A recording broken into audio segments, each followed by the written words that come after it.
সকাল ৫টার সময় যখন ঘুম থেকে উঠলাম তখন বাইরে দেখি খুব বৃষ্টি হচ্ছে। জানো তো, বৃষ্টি হলেও আমার মেয়ে স্কুল একদম ছুটি করবে না। তারপর দেখো আমি সমস্ত কাজ সেরে স্নান করে নিয়েছি, দিয়ে আমার ফেসটা কদিন থেকে দেখছি ভীষণ ড্রাই লাগছে, তার জন্য একটা স্প্রে করলাম। তারপরে আমি এখন ইউজ করছি লোটাসের ডে ক্রিম। আমি লোটাসেরই ইউজ করি ডে ক্রিম, নাইট ক্রিম এবং ফেস ওয়াশ। এটা আমার ভীষণ শ্যুট করে, তার জন্য এটা আমরা রেগুলারই ইউজ করি। আমার মেয়েও করে, আমিও করি।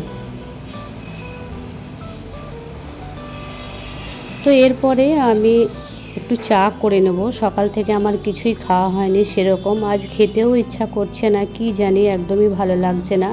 তো আমাকে তো নিচে যেতে হবে, তো ভাবলাম 1 কাপ চা আর টোস্ট খেয়ে নিচে যাই। যদি বাই চান্স খিদে লাগে তো আমি আমার হাজব্যান্ডকে কিছু নিয়ে আসা করাবো, দিয়ে নিচেই খেয়ে নেবো। তো চলো, চাটা তো আমার হয়ে গেল, এবার আমি রুমের মধ্যে নিয়ে যাই। তা আমি চাটা রেখে দিলাম, খুবই গরম ছিল তার জন্য। আর এর মাঝে আমি একটু পরিষ্কার পরিচ্ছন্ন করে নিই। সকালে সেরকমভাবে কিছু করা হয়নি, আর আমি একেবারে টাইম পাই না গো। টাইম পেলে একটু পরিষ্কার পরিচ্ছন্ন রাখার চেষ্টা করি, যেটুকু টাইম পাই ওইটুকু টাইমের মধ্যে করি। আমার টাইমের ভীষণ অভাব।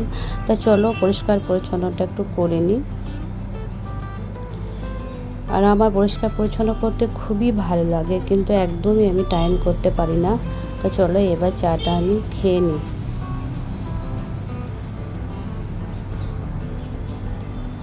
আর আজকে আমার মেয়ের ক্লাসে অ্যাক্টিভিটি আছে, জানি না অ্যাক্টিভিটি হবে না হয়তো, যেহেতু এত বৃষ্টি পড়ছে বাইরে, তো আজকে মনে হয় হবে না।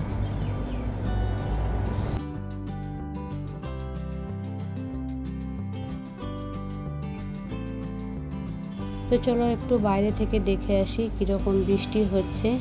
তো আমি চা খেতে খেতে চলে গেলাম বাইরে একটু বৃষ্টি দেখার জন্য,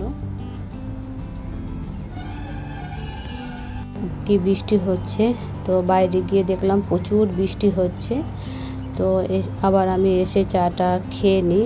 আবার লেট হয়ে যাচ্ছে, আমার আবার লেট হয়ে যাবে, নিচে যেতে হবে আমাকে। তো আমার ব্লগটা আমি এখানে শেষ করছি। যদি ভালো লাগে তো তোমরা একটু কমেন্ট করে জানাবে, আর তোমরা সবাই ভালো থাকবে।